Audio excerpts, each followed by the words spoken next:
fait, cette tentative d'évasion, moi je ne peux accuser personne. C'est l'État. Pourquoi je dis que c'est l'État?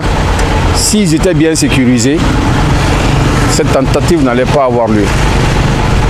En fait, Kaloum étant la commune la plus sécurisée de Conakry aujourd'hui,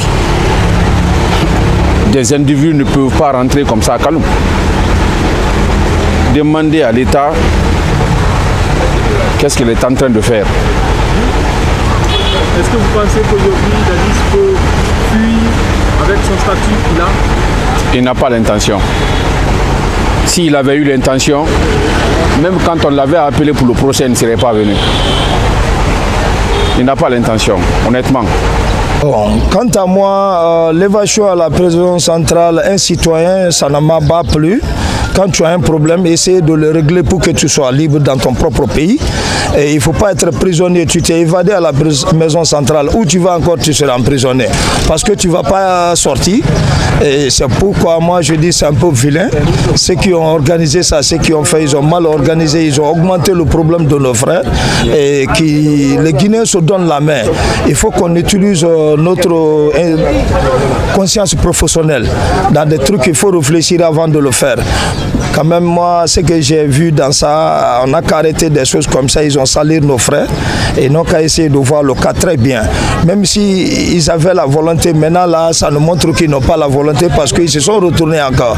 Si c'était des gens qui ont toujours continué, 72 heures, on ne les a pas pris, on allait dire que oui, ils ont leur part dedans. Mais à moi, mon avis, ça n'engage que moi. Hein, je peux dire qu'ils n'ont rien dedans parce qu'ils sont fils du pays. Moussa a été l'ex-président de la transition en Guinée. Moussa Tchagoura était un grand responsable, un haut cadre de la Guinée. Donc pour voir lui en fuite, c'est pas joli à voir, c'est pas joli à entendre ça. C'est un haut cadre, il est dans son pays, il n'a rien gâté. Le jugement là va finir. Et ils vont tous être libres dans leur propre pays, c'est ce qui est bon. Ce que je sais, c'est qu'ils ne pouvaient pas fuir à partir du moment où ils sont sortis notamment et revenir peut-être d'eux-mêmes. Ils ne pouvaient pas fuir. Et ce n'est pas un petit personnage devant lequel on peut suggérer des cas de ce genre. Je ne crois pas qu'il y ait ça. Ou bien si c'est peut-être par pression externe, d'accord. Certainement, si il y a eu un tel cas, ça doit être sous l'impulsion d'une anomalie préalablement non étudiée. Parce qu'il était dit, sûrement la transition et ce jeu, le procès prendra un peu de temps. Ça ne va pas durer longtemps. Et pour ma part, pourquoi privilégier certains accusés et garder d'autres? Cela pose de sérieuses difficultés parce que pas du moment où les principaux accusés en grand nombre ne sont pas là. Certains sont incarcérés pour des raisons de je ne sais quoi. Alors, si il y a eu un délai au cours duquel devrait se dérouler le procès, c'était mieux qu'on respecte tout ce qu'il fallait pour ce bon déroulement. Pour moi, je ne suis pas très informé, mais j'espère que ça devrait prendre un laps de temps. Donc vous pensez aujourd'hui que la longue durée du procès fait c'est ce qui a fait cette discorde. Et vous, en tant que citoyen, quel est le message que vous lancez à Doumbouya vu que c'est lui qui est aujourd'hui à la tête? Qu'ils accélèrent les choses. Et surtout moi, j'aimerais mieux qu'on pardonne les uns des autres pour que la Guinée réjouisse de ce qu'il faut paisiblement. Je veux dire en fait, affaire de Claude Pivi là, ce qui m'a choqué c'est ça. Hier nuit, le président Mamadi Doumbouya a fait un discours. Mais quand il a rallié Claude Pivi. À mon avis, moi personnellement, on ne sait pas là où il est. Et puis on rallie comme ça.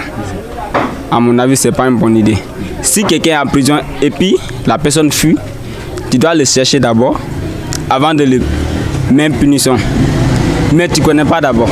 Peut-être lui, il connaît où il est, mais nous, on ne connaît pas. Il est rallie comme ça. C'est ça, moi, c'est ce que je vois. En fait, l'État est fort. Hein? L'État est fort. Mais quand on dit l'État, c'est nous. C'est nous qui sommes l'État. Peut-être qu'ils ont profité de leur tentative d'évasion pour leur radier, on ne sait pas. Ou soit, il y a eu un délit, on les a radiés, on ne sait pas. Mais ce qui reste clair, on ne devait pas les radier après l'évasion. C'est très mauvais à voir, quoi. Parce que ce n'est pas eux qui ont orchestré leur évasion. Ça, c'est un. Ceux qui sont venus leur faire évader, ils ne leur connaissent pas. Si ce n'est pas la bonne foi, ils n'allaient pas venir se retourner. Ou soit, ils n'allaient pas montrer leur position. Aujourd'hui, quel est le message que vous lancez au président de la coalition et à son gouvernement? Si ce message pouvait l'atteindre, ça me ferait plaisir.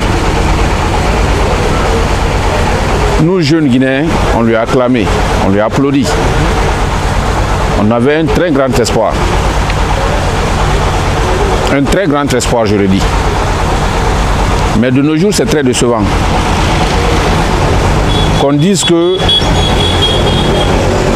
c'est le même système qui évolue. Et plus pire même que le système d'Alpha. C'est mauvais, hein? Ça ne s'est passé dans aucun régime en Guinée. Faire travailler des gens, ne pas leur payer durant toute une année. L'exemple des contractuels. On leur pousse à renoncer à les aérer pour les engager à une fonction publique locale. Ça ne s'est jamais passé en Guinée. D'abord, ce côté est très décevant. Les projets qui sont en train de terminer, mais ce sont des projets qu'Alpha avait déjà signés. Qu'est-ce que lui, il a fait de concret? Aurait été moi Doumbouya aujourd'hui, je balayais tous ces ministres-là. D'abord, on les a évalués, les résultats sont là, ils le voient, mais il n'y a pas eu de remaniement. Quelle est l'importance de l'évaluation? C'est que ça n'a pas d'importance. Donc, je ne peux rien dire au-delà de ça. Je suis très déçu de lui, hein, franchement. Lui et son gouvernement, je suis très déçu. Et ça, c'est ma conviction personnelle.